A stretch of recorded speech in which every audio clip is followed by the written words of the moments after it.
پھر یہاں بھی غیر عاقل کا جو رول ہے نا وہ الگ ہے. غیر عاقل کی جمع کے لیے اشارہ واحد مونس استعمال ہوتا ہے. غیر عاقل کی جمع کے لیے اشارہ واحد مونس استعمال ہوتا ہے. اب اس کی مثال دیکھ لیں. ہادل ولدو، اس میں بھی اسم اشارہ اور مشارون الیہ میں مطابقت ہوتی ہے. اسم اشارہ چونکہ معرفہ ہوتا ہے، اسی لیے مشارون الیہ کے ساتھ ہم الف لام لگاتے ہیں. ہاد الولد، جیسے قرآن کے شروع میں سورۃ البقرہ میں ذالک الکتاب استعمال ہوا ہے. وہ لڑکی، اسم اشارہ تل کا استعمال ہوگا اور مشارون علیہ البنتو، تلکل بنتو. اب آپ یہ بنائیں، یہ آدمی.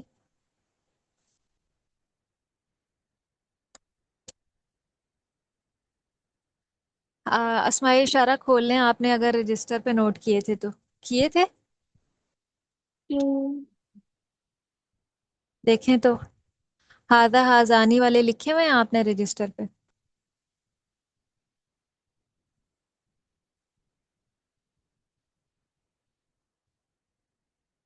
ہوں، چلیں، یہ کے لیے کون سا اسم اشارہ لگے گا؟ ہاں سو، ہاں جی. اور آدمی کو رجل کہتے ہیں، تو کس طرح سے ہم پروناؤنس کریں گے؟ ہاں سا رجل، ہاں جی، حاضر رجلو. رجلو کے ساتھ الف لام لگے گا. حاضر رجلو. یہ دو معلم، یہ دو کے لیے کون سا اسم اشارہ لگے گا؟ ہاں ثانی، حاضانی. اور معلم کا تثنیہ کا صیغہ بنائیں.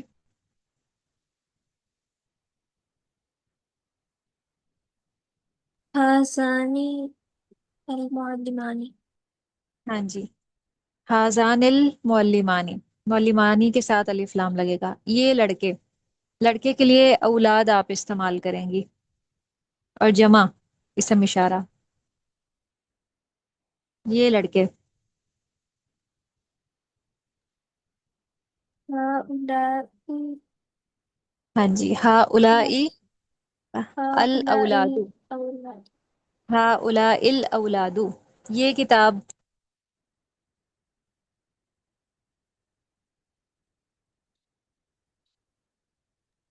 حاصل کتب، ہادل کتابو، واحد استعمال کرنا ہے پہلے. یہ کتابیں. اب آپ لگائیں کتب. اور اشارہ دیکھیں کون سا لگے گا. اب یہ جمع مکسر آ گئی ہے.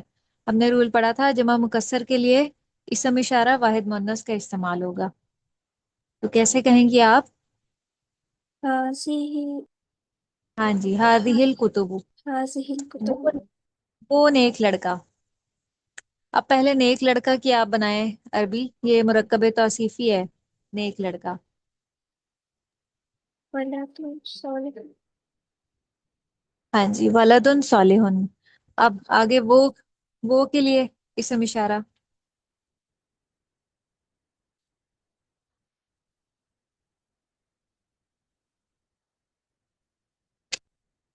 وہ کے لیے اسم اشارہ کون سا لگے گا؟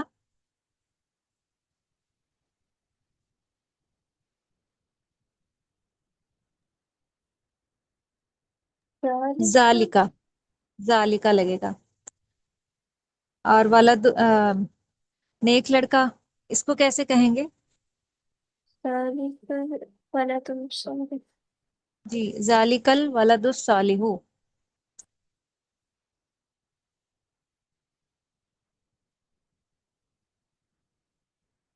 چلیں، وہ لڑکا.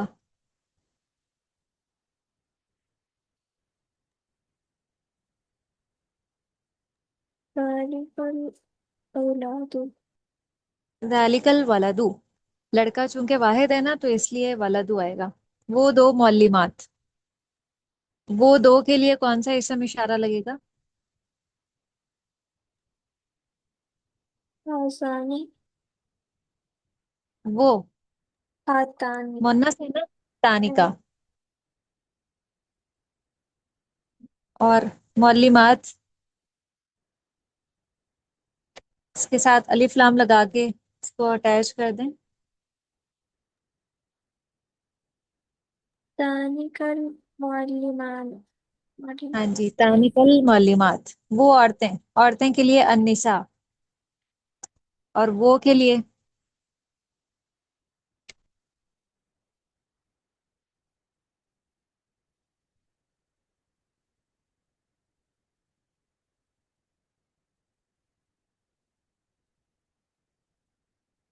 جی انسانی ہا الائی، ہا الائی عورتوں کو کیا النساء. ہؤلاء ہؤلاء النساء جی ہا الائی النساء، نساء کے ساتھ الف لام بھی لگے گا. وہ کھڑکیاں، کھڑکیاں نوافذ ہوتی ہیں. یہ غیر عاقل ہے، اس کے ساتھ اشارہ واحد مونث کا استعمال ہوگا، وہ والا. ذالکہ کے لیے مونث کا اشارہ کون سا ہے، واحد مونث کا؟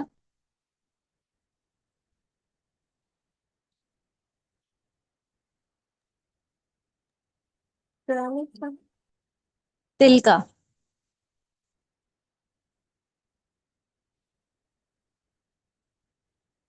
جی تلکا کے بعد کیا آئے گا؟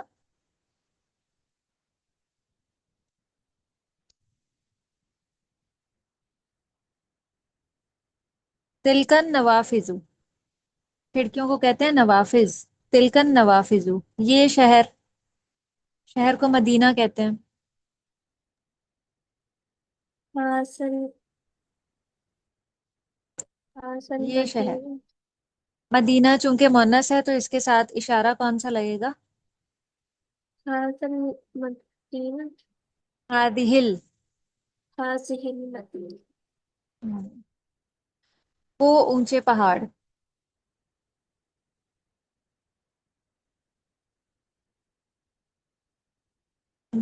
جبل کی جمع جبال ہوتی ہے.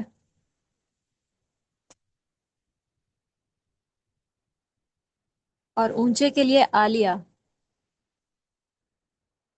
جبال العالیہ. اسم اشارہ واحد مونث کا لگائیں.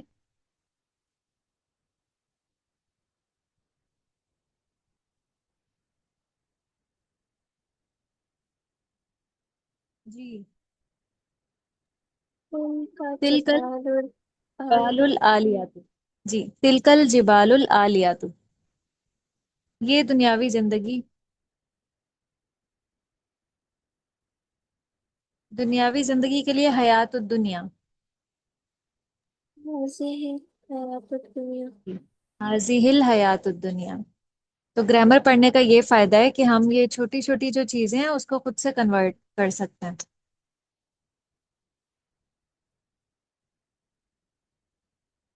یہاں پہ بھی مناسب اسم اشارہ لگائیں قریب کا. جدار کے ساتھ کیا لگے گا؟ اب آپ نے یہ دھیان رکھنا ہے کہ کہاں پہ واحد ہے، کہاں تثنیہ اور کہاں جمع ہے. جدار دیوار کو کہتے ہیں.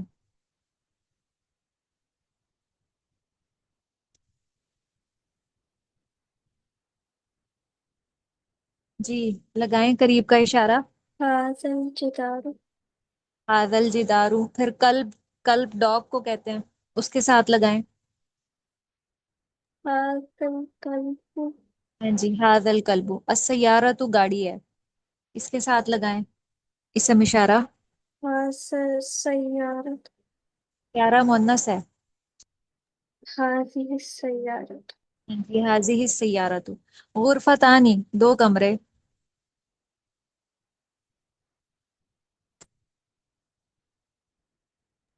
قریب کا تثنیہ کا اشارہ لگائیں. هاتان ہاں جی ہاتانی، الغرفتان ہاتان الغرفتانی. درسانی، دو درس.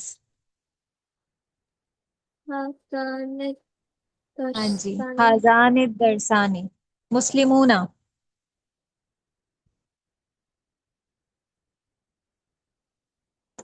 مسلمون. ہاں هؤلاء جی المسلمون جی هؤلاء المسلمون. الابواب، دروازے. اس کے ساتھ آپ نے واحد مونث کا لگانا ہے. هذه الأبواب. ہاں جی، بنات لڑکیاں.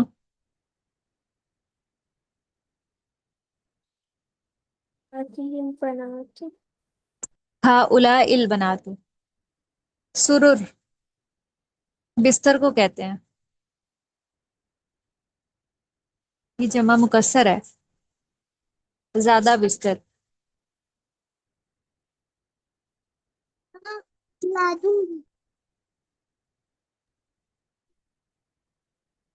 هؤلاء السرور. هذه السرر. بلد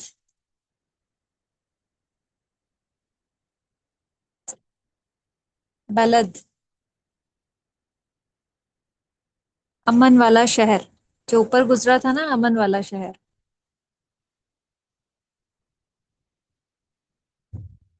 هذه البلد الأمين. ہاں جی، هذه البلد الامین. اب نیچے دور والا لگائیں. الطالبو کے ساتھ کون سا لگے گا؟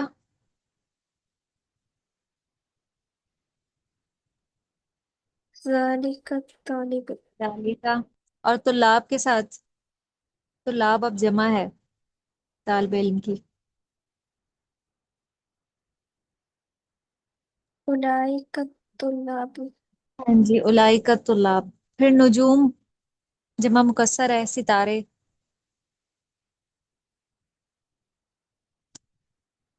تلك النجوم. تن نجوم. پھر مسجد. تلك المسجد. ذالک المسجد. مدرسہ. ذلك المدرسة. مدرسہ مؤنث ہے. تلك المدرسة. ہاں جی، تلک المدرسہ. بنت لڑکی.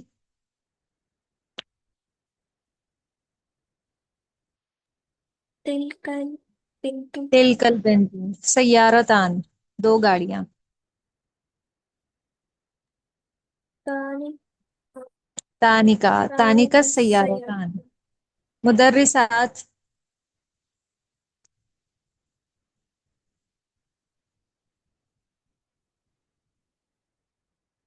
ثانيك جی المدرسات. نہیں، اولئک المدرسات. کیونکہ یہ غیر عاقل تو نہیں ہے نا، یہ تو عاقل ہیں. مدرسات فیمیل ٹیچرز. الدار.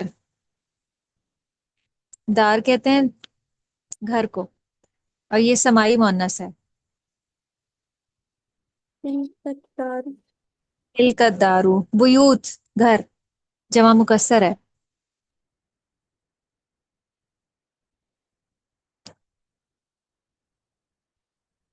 تلك جی، البيوت. تلک البیوت. بارک اللہ فیک. وآخر دعوانا ان الحمد للہ رب العالمین. سبحانک اللہم و بحمدک نشہد ان لا الہ الا انت نستغفرک ونتوب الیک. والسلام علیکم ورحمۃ اللہ وبرکاتہ. وعليكم السلام.